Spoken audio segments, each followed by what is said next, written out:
Kinda had your attention, let's go.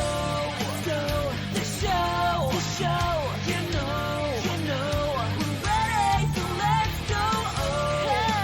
Think of how you're in front of the crowd.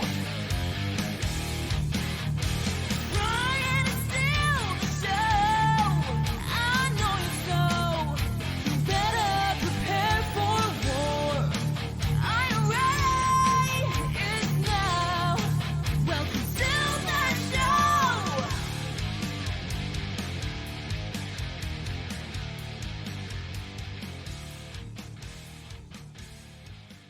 Ladies and gentlemen, welcome to this week's episode of Radio Free Professional Wrestling. I am joined by Jake from the Windy City and David the Smart Mark. Gentlemen, how are you doing on this post-ROH Final Battle weekend? Hello. I am feeling a little bit groggy because I drank a couple of plenty of Heineken over the past weekend, just partying with some mates. But overall, a ton of wrestling to watch, I gotta say. Hey mate, that's good to hear. I like the Heineken. Any beer drinking gets my vote, but then I'm English. It's chilly. England's gone cold and snow and frozen. What's that all about? But in good spirits, really, really good spirits. Excited for this week. Coming off a decent wrestling weekend. Can't wait to talk about it. Yep, can't wait to talk about it. And I gotta say, yeah, we've been having a lot of snow here in the States too. So hey, it's that time of the year. Christmas is almost, the holidays are almost here. Yes, we are. We are 12 stunning days away from Christmas as we record this show. Before we get to the control center, I want to update you guys on the health condition of Barry Windham. And apparently, it's all good signs right now. He's still in a local Atlanta hospital, and he is able to stand and speak. He has been able to talk to his family members. I saw a post from Ricky Martin where he said he was able to talk to Ricky Martin for a while. So I'm just happy to announce that Barry Windham is on a long road to recovery, but he's still here with us, and thank God. Likewise, yeah, I definitely agree with that. Yeah, echo all that. Ladies and gentlemen, let's go over to the control center and catch you up on the week's end wrestling news. This is your Radio Free Pro Wrestling Control Center. All the wrestling news you need to know. Okay, gentlemen, this might not be a good sign for AEW, as one of the bigger members of Warner Brothers Discovery's group has left, and one who was actually a supporter of AEW program on TNT. As Variety reports, Nancy Daniels, a longtime executive with Discovery, was removed from her position on Friday, and her duties actually covered the oversight in the TV program on TBS and TNT. So, is this a worrying sign for AEW? So it was back in May where Tony Khan had high praise for Nancy Daniels, who he first got to meet right after the merger of the two companies, and she was one of the biggest advocates from Warner Brothers Discovery for AEW. So, and you know, it's kind of interesting because it can be a little bit concerning because like I don't see this as, you know, WBD is going to completely, you know, cancel AEW programming, but you never know. My biggest concern is that when AEW's deal does come up without their biggest advocates, what kind of increase are they going to get on their deal, on their next deal? So it's definitely something to look out for when their deal does come up. I think in a year and a half from now, and we'll just see what kind of. If I were Tony Khan, I would start looking at maybe more options out there. Maybe look at an A&E or an FX. I don't know if possibly that ESPN could get back in the wrestling business, but you never know. So we'll see what these what kind of negotiations go forward with Warner Bros. Discovery and AEW. One point from me, really, because I can't talk about this much because I'm obviously not in North America, and you know the way the channels, the systems all work. But one concern for me has been right from about 5-6 months now. They're obviously trying to put out a little bit more of an adult content with some of the language that the performers use. You know, the S word, the crap word. You know, there's a few, but the crowd quite audibly on Dynamite, and not it doesn't matter so much on the PPVs, obviously, but the crowd audibly on Dynamite shouting "Shut the F up," say MJF or any particular heel. Jericho's had it a couple of times. Um, how does that work in the States, boys? Because I know over here in England they'd be doing, and we're more broad-minded with our television. After 9 o'clock, there's watershed warnings, etc. But if it was done before 9 p.m. over here in England, there'd be people doing backflips. Well, David, I think since it's more like being treated like a sports program, they can get away with the crowd chanting that kind of stuff. Now, granted, there's been occasions where you see AEW actually go in there and censor the crowd, but they have let a few things slip through the past few months. Sure, but AEW is not like TNA where they treat the crowd like they're actors. If you guys remember that reference, when they actually got the director in the Impact Zone. I actually remember that moment where they actually told the crowd that hey, you guys are actors. You need to behave, and you can't say the word BS and get away with it. So, I mean, AEW thankfully are not doing that same thing to their fans. I remember TK did ask when they were at Daly's place. They did ask. He did ask the crowd to not chant the F word because it would go because that did happen before because it would go into conflict with Warner Media and TNT. So, but hey, I mean the difference here is that Tony does allow the fans to actually be fans and to enjoy the product. So. Yeah, I mean, don't get me wrong. I'm not against it. I'm just looking at it from the television perspective. Are the executives going to, are they going to be cringing? Are they going to wondering what the hell's going on, etc.? Which is for us is a relatively normal wrestling occurrence. That's how that was my point. How do you think it would translate with the executives? Yeah, that makes sense. Okay, so in a related story to this, I mean, Warner Brothers is also thinking about leaving the NBA and having NBA not on TNT coming up in a few years, which I find insane because that's one of the hottest properties you can have. I don't see it happening. TV.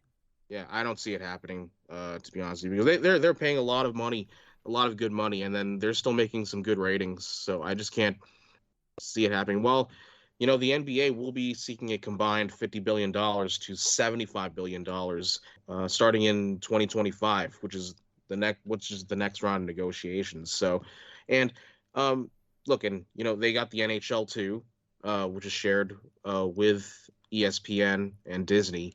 So, I mean, but what I'm noticing is that Warner Bros. Discovery, both TNT and TBS, are focusing, or they are cutting back on original scripted programming, focusing on more live sports programming. And do they see AEW as part of that group right there? Personally, I think they are, because it's good live programming, and you don't need a lot of money to pay for writers on a union, pay a lot of money to Hollywood.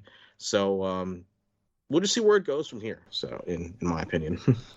Exactly, Jake. That's a $64 million question that we all are trying to figure out at the moment. How does Time Warner see AEW TV? Do they see it as sports, or do they see it as another scripted program?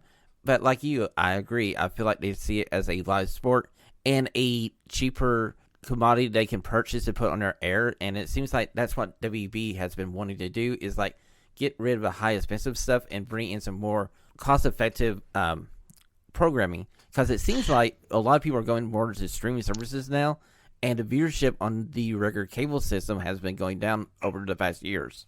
Yeah, it's interesting because me as a media geek and who's someone who's studying the industry, going to school for television and radio, it's interesting. It'll be very interesting to see what broadcasting will be like for 10 years from now. And David, I saw this interesting article from the Guardian newspaper that the BBC, I'm talking about media in general, that the BBC might look into walking away from linear television and radio completely, which is kind of insane when you think about it. It's like getting rid of all their terrestrial TV channels like BBC One and BBC Two, and they might go completely online.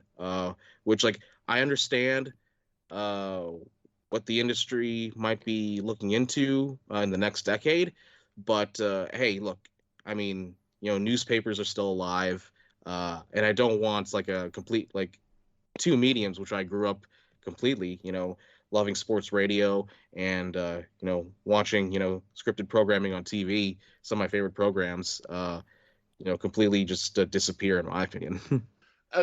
The BBC, I'll just quickly pick up and then we'll move on.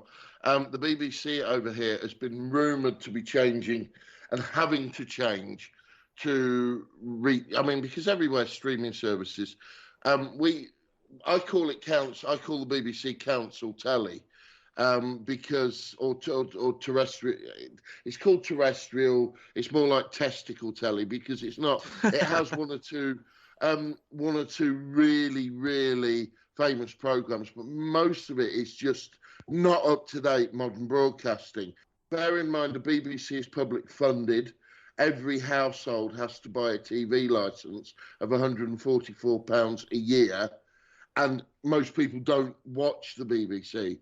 I can see the television changing to streaming services very, very soon. And what I mean by that is 10 years, but I can't see BBC Radio ever stopping. BBC Radio is famous and actually still some of the best radio broadcasting in the world.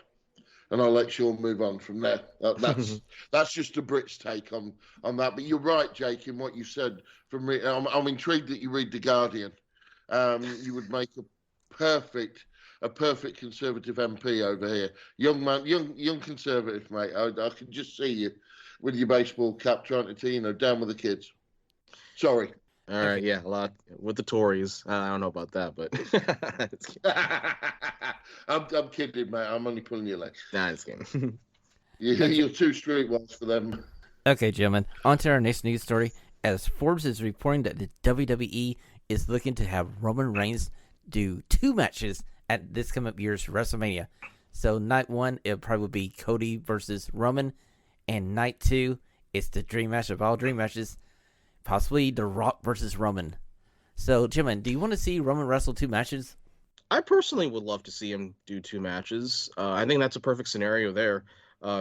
First, I wonder if it's against Cody in the first night. Now that I'm thinking about it, night 2, it has to be like WWE has to do it at this point, right? Against The Rock. I mean, if it's not going to be this WrestleMania, then when is it? Then after that, it's going to be too late, in my opinion. Yeah, bang on, 100%, Jake. I think Cody's been rumoured now because I think it ties in with his return from injury, and it will be a good comeback to put bums on seats because he was well received with his return to the WWE. He went back a bigger star. There's some believability in. If as is rumoured, Roman finally is going to drop the belts at this year's Mania, which makes sense. If ever you're going to do it, have it on the grandest stage of them all.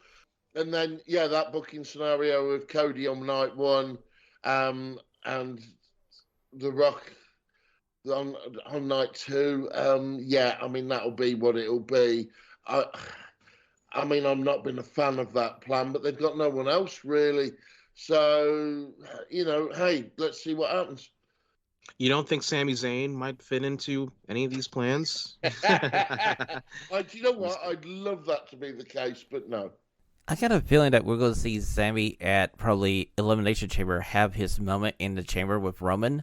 Yeah. And I feel like they may be the last 2 in there, and someone's going to happen. Either Sami just lays down for Roman and we get a bigger heel Roman Reigns, or it's a legitimate match and Roman just beats him and he gets him out of the bloodline.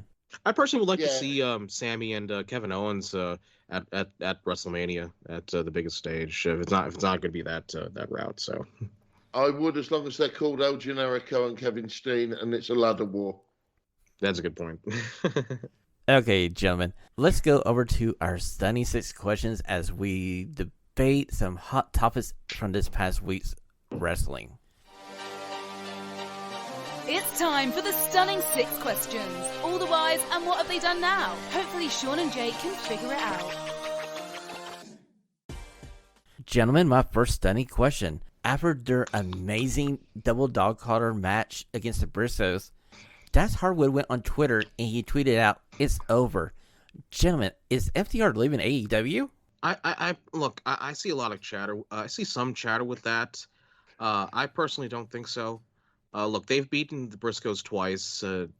They could be like, there might be some who might be thinking like, do you want to beat them again? And the loss to the Acclaimed was the right booking for the time, because beating the Acclaimed, to me, it's not the right time to do that now. Personally, I don't consider this as an indication of anything. If they start to disappear from TV, maybe I could see that as a concern, but FTR are doing a program with the Gunn Brothers coming up. So I don't think they're going to be disappearing from TV. But look, I mean, Dax and Cash, only they know what their mentality is when their deals are up. So, and they're in a good position right now at a good time because, WWE can take them back and the timing of their free agency is really good because hey, if WWE wants them, they could take them back in a heartbeat. But yeah, I mean, Dax did talk about, taking a year off next year, which is, I don't think makes the best of sense because they are in their peak right now and they're both in their late 30s. I don't know if it'll be the best position for them to do that. As of right now, I could see them do more international stints. They still have the AAA tag titles as well as the IWGP tag titles. And I really want to see them have a good match in New Japan, and hopefully we can see them at Wrestle Kingdom. I personally don't see this as an indication of anything, but you never know, in my opinion. Well, we're getting Carl Anderson in Wrestle Kingdom, so we might as well have FTR as well.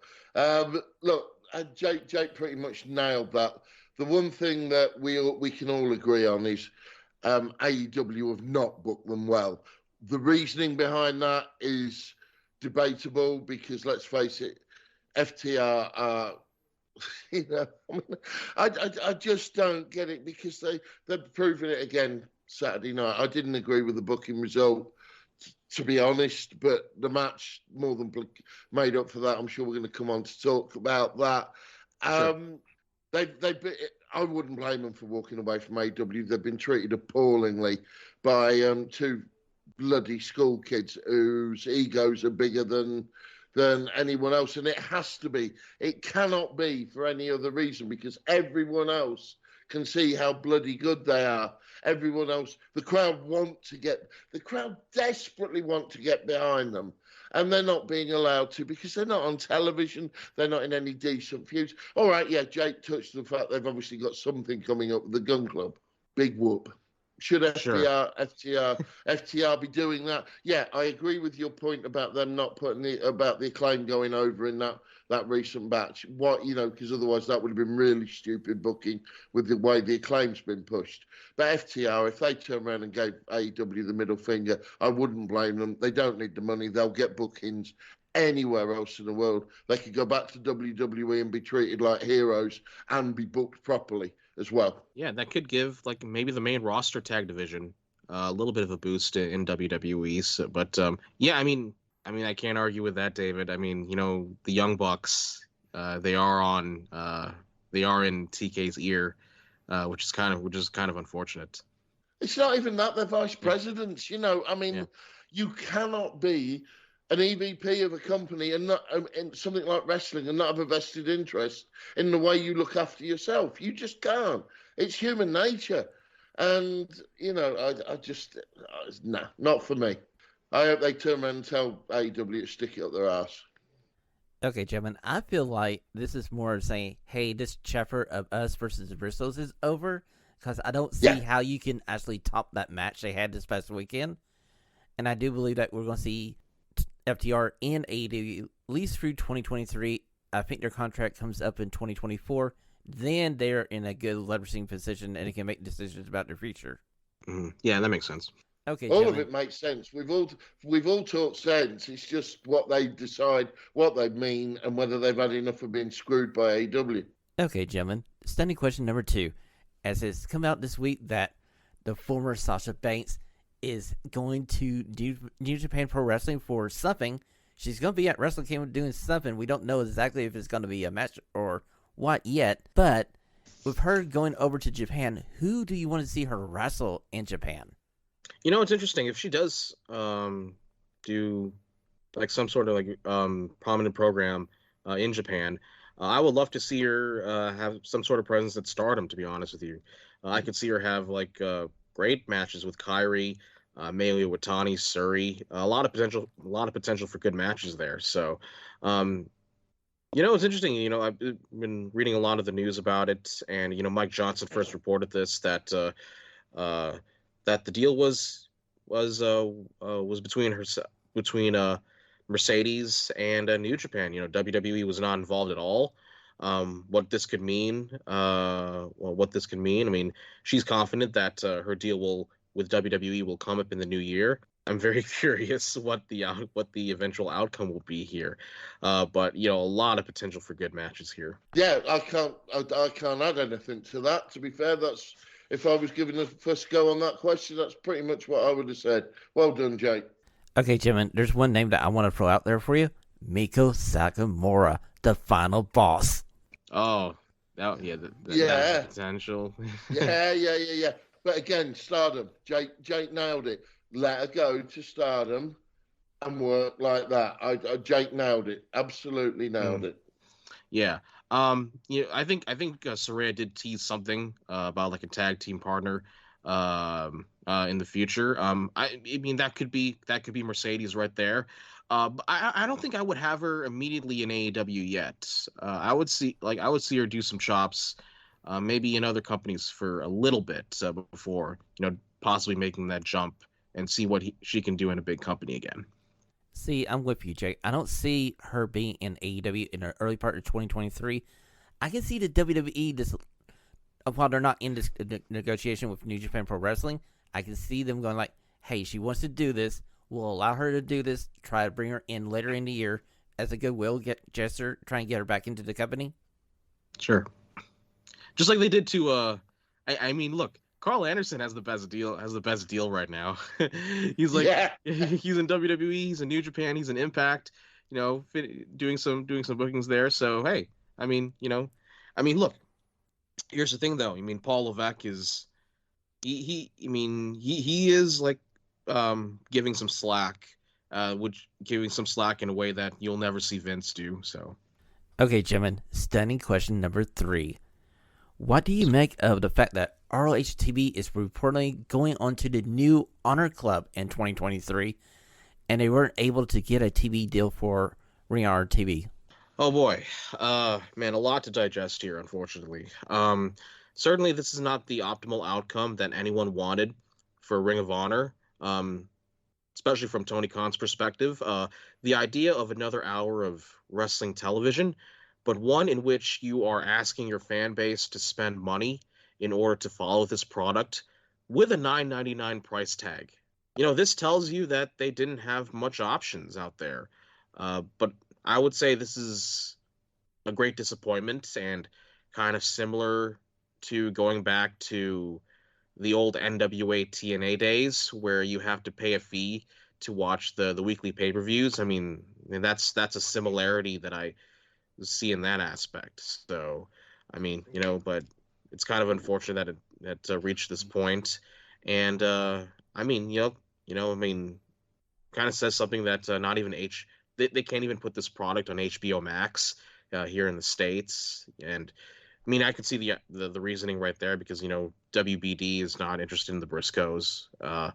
But and when with a significant cost cutting, do they want like another product to pay for? So, but yeah, I mean, I just see this as, you know, a little bit of a disappointment. And with there's so much wrestling out there that I don't know if with my work schedule, my school schedule, I don't know if I even have enough time to watch like another hour, especially with the $9.99 price tag.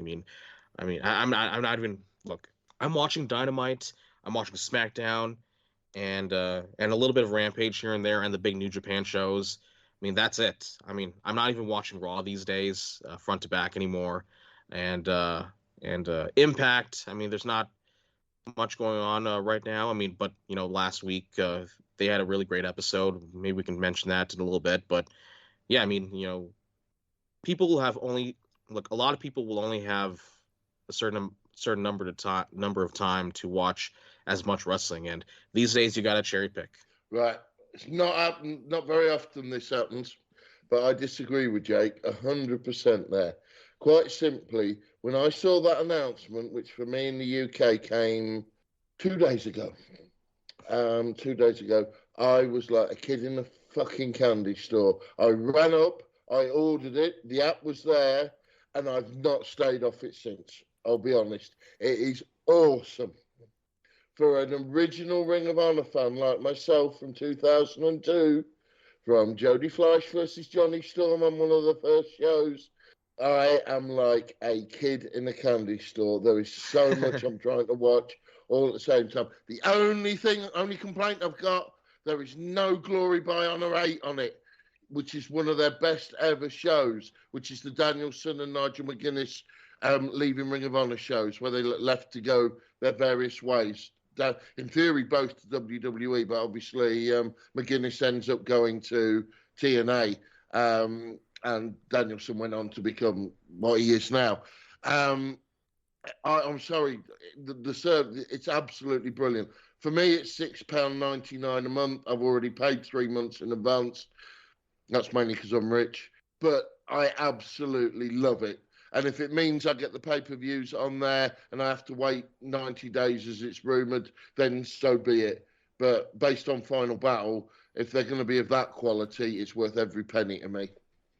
Yeah, after Final Battle, yeah, it was an amazing show. I could be proven wrong here, but I'm wondering, is everything in? I might go out of my way to check it out. Honor Club, are all the years like up there yet, or are they still missing some content? Yes, right from 2002 up to current days. The only thing is, not every show is up there, but you probably got 95% of them. Ironically, the one that I love, but I've got it on Blu-ray, I've got it on DVD, I've got it on special edition, what have you. Anyway, so it's not a big. But yeah, they've got the war with CCW, which is obviously was a great program. The Bucks, the turn, the Bucks going, and then it's all there. It literally is all there. There's loads of specials. There's all the Hall of Fame stuff. Okay. Honestly, for me, over here in the UK, it's a dream come true. I'll be honest. I still have my Best of CM Punk DVDs, so maybe that's the revisit those again. The Second City Saint collection is on there. Yep. From Punk. Okay then. Well, gentlemen, I feel like they should have gone the route of NWA, where, yeah, you can do this paywall thing for your programming, but also I would have slid it over to YouTube so you could actually try to draw people into the promotion by having it later in the week free on YouTube. Yeah, that makes sense. Yeah, I probably would have preferred that route anyway. Like, just may have one show free on YouTube and have some additional programming made behind a paywall. But TK has decided a while back that he doesn't want to go that route again. But to me, if in terms of AEW, I mean, they already have 2 programs on YouTube. You just probably get rid of one of them anyway. Dark's. You mean, keep Dark at Universal Studios and maybe just get rid of Dark Elevation. So, and just focus or for the live, or on the live event. Just focus on your TV. So, okay, gentlemen, studying question number 4. As we're going to take a break over the Christmas holidays, there's a match coming up at Wrestle Kingdom that we need to talk about. It's Will Ospreay versus Kenny Omega. Who should win this match? And yes, David, I already know that you're going to say Will Ospreay, so go ahead. You go first. You've answered me. Jake, go ahead and talk, mate. Oh, come on. Okay. No, seriously. Ospreay. How, tell me when you want me to stop. Yeah, I agree. It's not going to change. Shawn knows so well. Yeah, he knows you so well, man. So, and I'm the newbie here. So, I don't see Omega sticking around full time. So I personally don't see Osprey losing here. Um, Maybe I could see these two still have a maybe still do a long term feud either in Japan, either in New Japan or in AEW. So because Yeah. like these two are so talented, maybe down the road they can do the title switch. But I don't think right away in early 2020 in the new year in early 2023. Yeah, I agree with that. Gentlemen, I feel like Osprey should have the first victory here. I'm hoping that this leads to a trilogy of matches between Osprey and Omega. And I feel like you need to keep Will Osprey hot because you're going to need somebody to face the champion coming out of Wrestle Kingdom. And that person should be Will freaking Osprey. Yeah, especially for me because to me like Osprey should be the number one contender for the heavyweight championship coming up because like he's right there. He has the gift of the gab. He's so much better in promos now. He's so charismatic in contribution with his in-ring skills. So yeah, yeah, it's a no-brainer right there. But to be honest with you, I'm really excited about Kenny coming back to New Japan, and I hope he brings back his old theme music. That's all I can say right there. Yeah, that's fair. Okay, gentlemen, standing question number 5. Do you see John Cena wrestling at WrestleMania, and who would you book him with? So, yes, I think there is a higher chance since it's in Hollywood for John Cena to come back. I think I was listening to Sunday Night's Main Event, and then Meltzer did say that in February and March, he is going to be in Australia filming a movie. But yeah, I could see maybe sometime in January the build to start on this. I could see two options for Cena: Austin Theory and Gunther, in my opinion. So, Ooh, Gunther, no. Austin Theory, yes. Gunther, no, because Cena would have to lose to Gunther. Cena going over against Gunther is, but mind you, it's the WWE, will be self-destructive with the build that they've done. Austin Theory could lose to Cena and it not harm him. A bit like almost Cena comes out, does a cameo, night one, comes out, Hollywood, comes out, chats with the crowd, bit of banter, and then Theory comes out giving it yabba, yabba, yabba, heel, heel, heel, heel, heel, heel. So Cena goes, right then, come on, gobshite, get in the ring. And they have a short impromptu match, which Cena goes over. Crowd goes home happy. That's how I would book it. Gunther would be a great opponent for Cena. I agree with you, Jake, and that would interest me more. That would definitely interest me, yeah, as a match. Yeah. No. I can see your thought process 100%. But Cena, because it's the WWE and it's Cena, will probably end up going over, and that would harm Gunther for me. I think there's more of a chance of Brock Lesnar versus Gunther from some of the chatter I see. So, what do you think about that, David? I'd like that. I would like that. Oh, hey, I'll second that. Just as long as I see Gunther get F5 like, I don't know, 5 times. Yeah, that'll be a little bit of a problem there. So, but yeah, I mean, I'll say this in general. This could be this does have the potential to be the biggest WrestleMania ever. I mean, I know we say that every year, but the amount of like opportunities that are out there, with Rock still lurking in the background, Cena with a higher chance of coming back, and maybe Austin coming back with another match. Yeah, it's been rumored, isn't it? It's been rumored.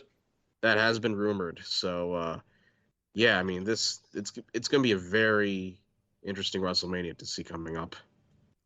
And exactly, it's coming to you live from SoFi Stadium, so they got a 100,000 seat stadium to fill 2 nights in a row. So they're going to need to bring out all the big guns.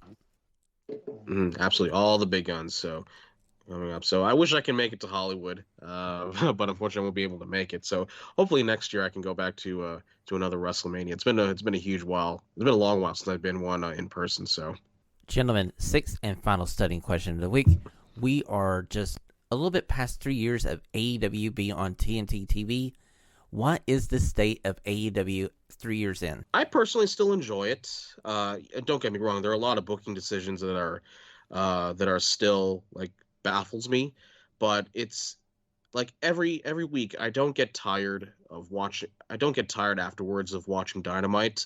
It's only 2 hours. It flies by pretty fast. Mostly focuses on the wrestling. And for me, I kind of prefer my wrestling when it's treated like a sport. There are a few quibbles that I like to focus on getting rid of.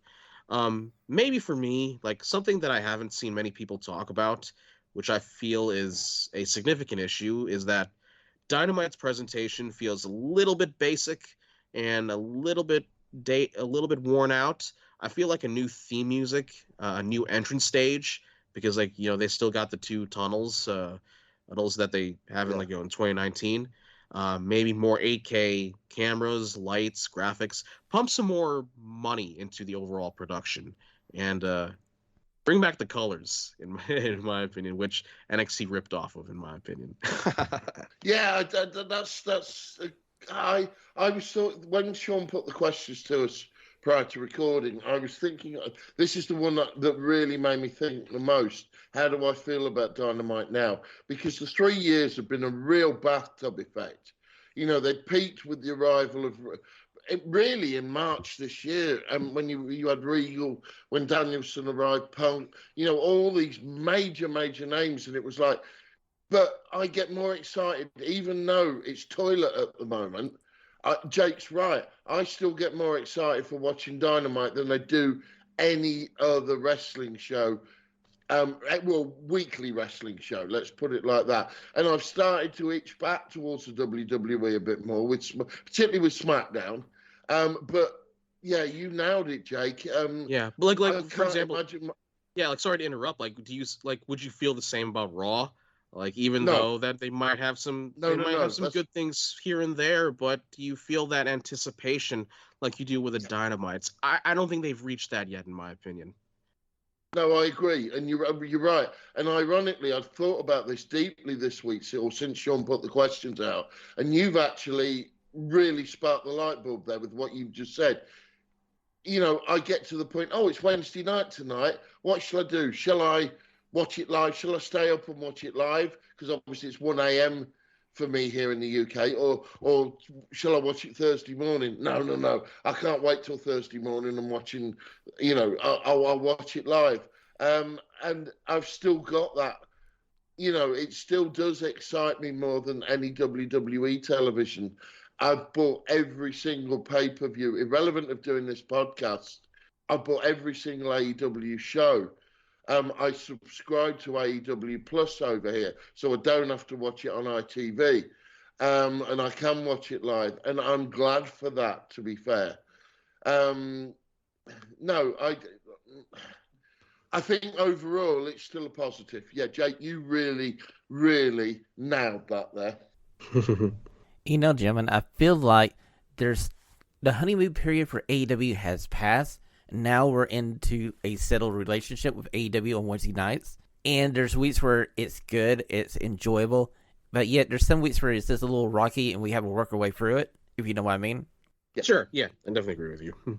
We are going to break down probably the best pay-per-view we've seen this year, ROH Final Battle. Yeah. Typically I'm not a huge fan of recency bias, but my goodness, like this is definitely worth the $40 that I've paid for, and it definitely over exceeded my expectations. I can say that. Yeah. What do you want me to say? It's brilliant. It was an absolutely fantastic show. I'd just like to point out that I only paid £12.99 English pounds. Yeah, damn, you're lucky. Okay, gentlemen, for 0 hour, I'm just going to run through the results here. Jeff Cobb beat Dorado. JAS defeated Isom and Cheeseburger.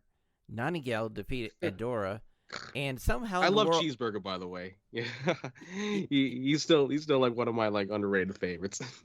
Yeah, he's pretty freaking cool, and it's kind of cool to see him and Isom. I think Isom has a lot of upside in the future for AEW if he hangs around with AEW or with Ring of Honor when he goes over to the Honor Club. That's a good point. Yeah, I've got to be honest, gents. I didn't see 0 Hour because I was getting extremely depressed over the last second half of England France. That's perfectly understandable. That's perfectly understandable. But yeah, I mean, F Southgate. Yeah, I did that. Why? Yeah. Anyway, I love Okay. you, Go ahead. Jake. Don't wind me up. Okay, the main event of 0 Hour was Top Flight versus the Kingdom, and somehow, some way on this planet, Top Flight beat the Kingdom. Yeah, this was a pretty decent tag team match here. So you have to feel for Dante slipping on the ropes when he was going for the grand finale of the Big Dives. But the teams recovered quickly, and it wasn't enough to hurt the match, in my opinion. Okay, so we got Rush and Dorishiko versus Blake Christian and AR Fox, who's newly all elites. And this match seemed to have a interesting finish to it, Jake. So I don't know what happened with the match finish that saw the referee count, despite Dralistico doing a light kick out. The post-match attack by Dralistico and Rush was really over the top and erased any positivity that came from the babyface duo scoring the upset. And I also noticed that the production crew also missed Rush, hitting Christian with a chair at ringside, which was the first of many moments that they missed throughout the card. But yeah, I mean, not much to talk about here since it's only 10 minutes and 30 seconds. Okay, gentlemen, the next match on this card was for the Ring of Honor Women's Championship, as Marcela Martinez was facing Athena, and this was a pretty dang good match. Oh yeah, definitely agree with that. I mean, these two battle it out like the great two that they are, and I really enjoy Athena, especially the past couple weeks. If I do catch up with Dark and some of the TV stuff going on as well. So, I mean, yeah, this is one hell of a match, and I think this was the right decision to give Athena some boost, some significant boost on giving her like a women's title. How about you, David? What's that, mate? Yeah, any thoughts The about this women's match? title match. Who's in it? Who's in it? Is Athena in it? Then I'm not really interested. Okay. And the fact that she has been given the belt is absolutely ridiculous. Anyway, that's let Jake talk more positively in a minute. I'll be the glass half full guy here. It's fine. No, mate, you are Jake. I know you are absolutely lovely, and I'll let you get on with everything. Okay, so we're going to the next match. It's Shane Taylor Promotions versus Swerve in Our Glory. They're still a tag team after the last pay-per-view. Yeah. I mean, it's kind of still a little bit baffling there. But in terms of what the storytelling aspect of this between those two, I mean, yeah, I agree. I mean, I would love to see a program between Keith Lee and Swerve Strickland, and hopefully they'll do it sooner than later. But yeah, I consider this a really fun match with some pretty good storytelling. I mean, this is pretty entertaining, and the production team could have done like a better job showing Strickland apparently heading to the back. But I really like that he left Lee hanging after being struck by him. Yet Lee was still able to win the match. Here's hoping that Taylor will be a regular if Ring of Honor with Ring of Honor being involved weekly now. So, overall, I did enjoy this. This was where the card picked up for me from this point onwards. I've always liked Shane Taylor. Echo what Jake said. Really good match. I love the fact that they carried on the Swerve in Our Glory feud that's going on in AEW with Swerve ignoring the fist bump from Keith Lee early doors. They played off the acrimony between Shane and Keith Lee, which was great. Right result. Yeah. From this point onwards in this pay-per-view, I was hugely invested and didn't take my eyes off it. How about Keith Lee catching Shane Taylor and holding him there? I saw that spot and going like, oh my freaking word. My goodness. Like, just catching him out of nowhere. I mean, like, damn, that was so tough. So great. But this was the prelude to those sort of spots in the card from now on. There was a lot of them that weren't stupid, ridiculous, that we could hate and we could come on here and give grief about. They were good spots, and that was one of them. Okay, gentlemen, on to the next match. It's for the six-man tag team titles as Dalton and the boys face off against the Embassy. And unfortunately for me, my hometown tag team, the boys, and Dalton Castle lost their titles. Yeah, I agree with you. You know me, I'm a stickler for Dalton Castle, yeah, and the boys. So, yeah, it was kind of sad there. Yeah, it was a you know, with Castle and the boys, the live crowd really enjoyed it, especially I did. But hey, I mean, at least for them, they'll still be just as over without the titles anyway. Anyway, but I think this is a decent boost for the heel trio, especially with Brian Cage, who's just a little bit who's just a little bit vanilla for me. Maybe he'll get something out of it. So. Yeah, I echo all that. The only thing for me, it was the right result. You look at the physicality and the size of the two teams set up. Any other result apart from that would have been made you question things. But yeah, I echo Dalton and the boys are very, very entertaining. Always been a Dalton Castle fan. And I echo my words about the Ring of Honor television earlier. One of the things I've watched has been his world title run, and you forget how good he is. Gentlemen, we're moving on to the next match. It's for the ROH Pure Championship. It's Daniel Garcia versus Wheeler Yuta. The story of this match is Garcia gets Yuta to use up all his rope breaks within, say, 5 minutes, and they both use their one punch within 2 minutes. Yes, I mean they both used their one punch and an actual referee stoppage here in 14 minutes and 50 seconds. This was a pretty good match with Yuta selling the majority of the match before coming back to win at the end. Yeah, I mean this is pretty cool, and this is where the card really amped it up for me. I still have no idea why Garcia was put back in the JAS. It really derailed his momentum, and I really hope that. I mean, I kind of have that concern that he's going to go back as as one of Jericho's various sidekicks. But yeah, it was an all-out performance by these two gentlemen, and I really liked the moments when the referee called for the post-match handshake. Yuta held out his hand, and then Garcia kicked it away before he brought the title belt and handed it to Yuta. So yeah, some awesome respect. Some good respect from those two boys there. So, yeah, I mean, can't say it enough. I mean, it was a good match. I love the storytelling in this match. Basically, you got a battering, and he really did get a battering in this match. I like the fact that they got rid of all the gimmicks of the pure wrestling match early.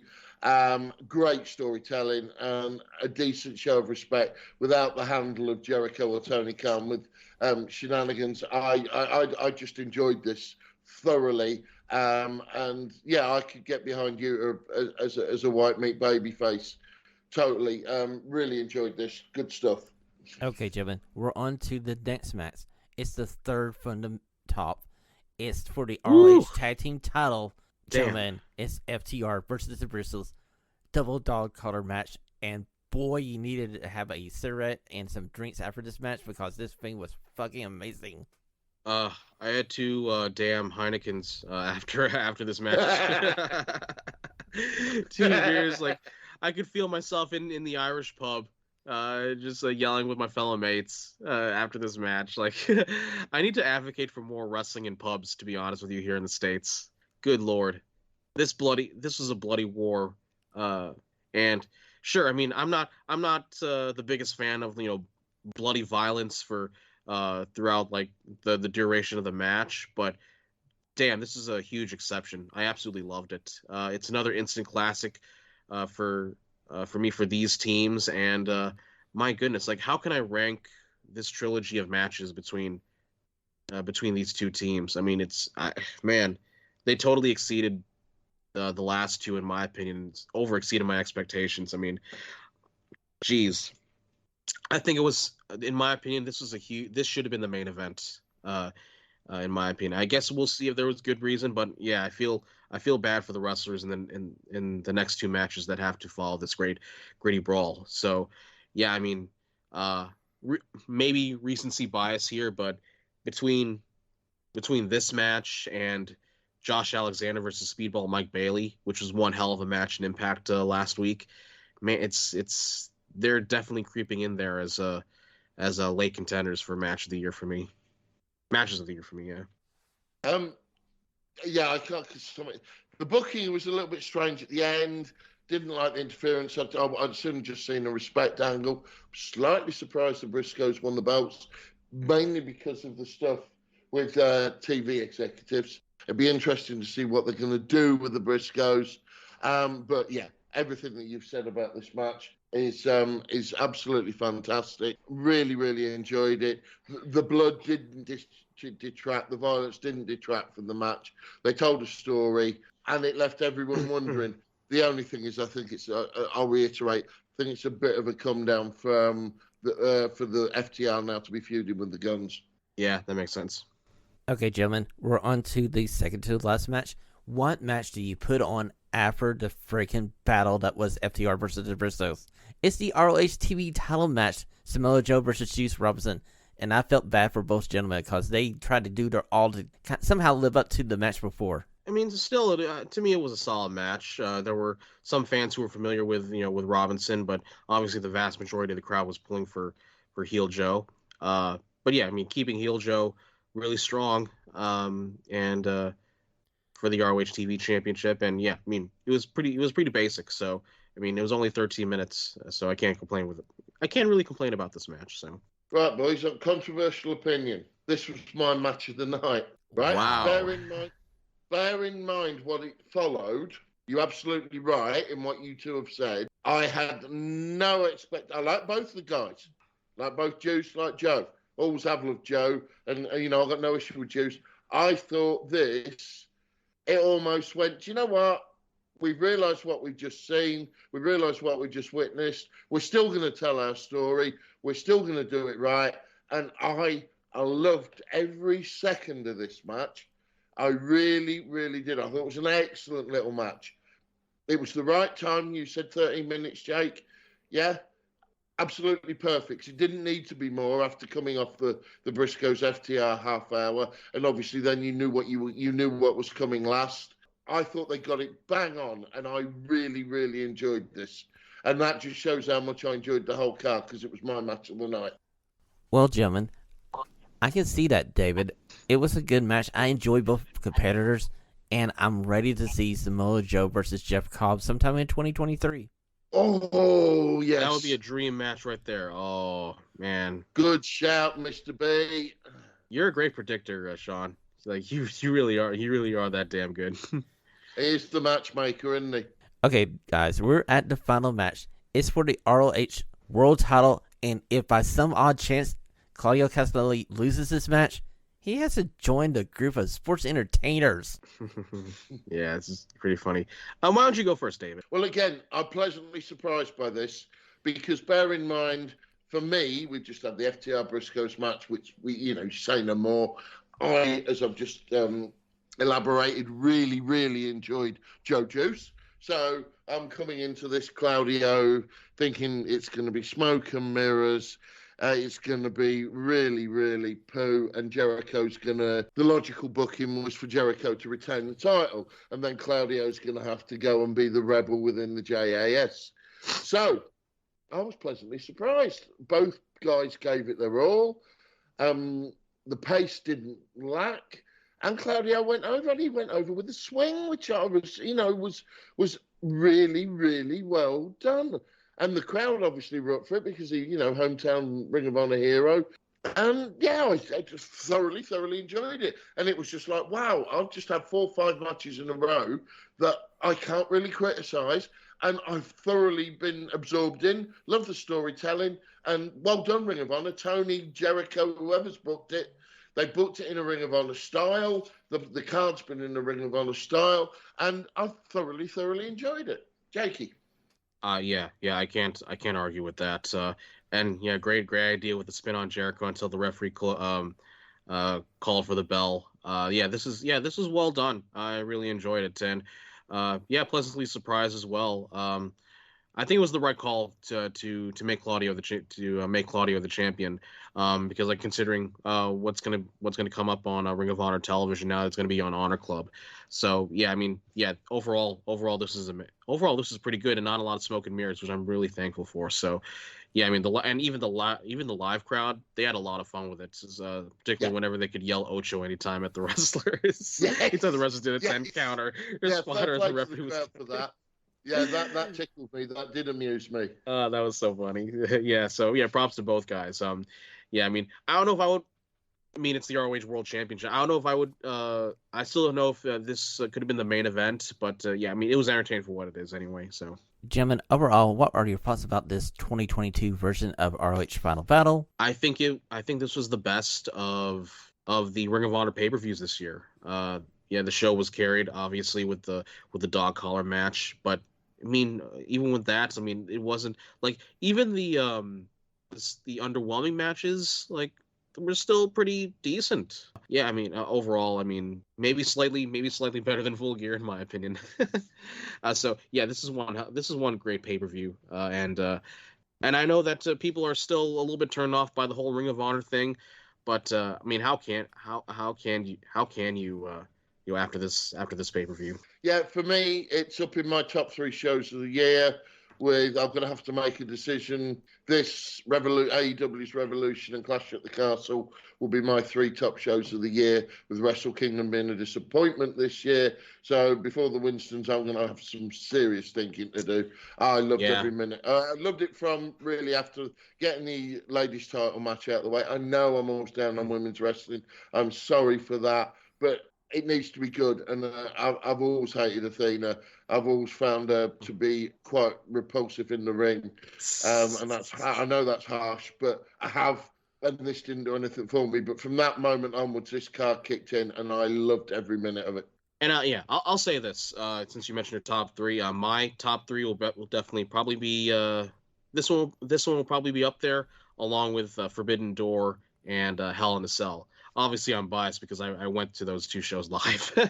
It always gives you a different perspective. Yeah, I understand that, Jake. It always gives you a different perspective. Okay, gentlemen, before we leave this episode this week, David, why don't you do the honors of giving us our interview announcement coming up on next week's episode? Wow, yeah, a biggie for me and a biggie for Brit Wrestling, but also this could prove to be a bit of a coup at this time for this podcast. Later this week, we are interviewing Mr. Stephen Gauntly, who is the owner, promoter, Phoenix, Lazarus, everything booker of the recently reformed 1PW here in the UK. Now, This isn't any other wrestling company. This is possibly the biggest independent out of Europe. You only have to look at who he's just had on his return show: Mark Hoskins, Rob Van Dam, Nick Aldis, the British Invasion, Mickey James was on the card, and he is responsible, as you'll find out when we get into the interview, for bringing many, many major superstars.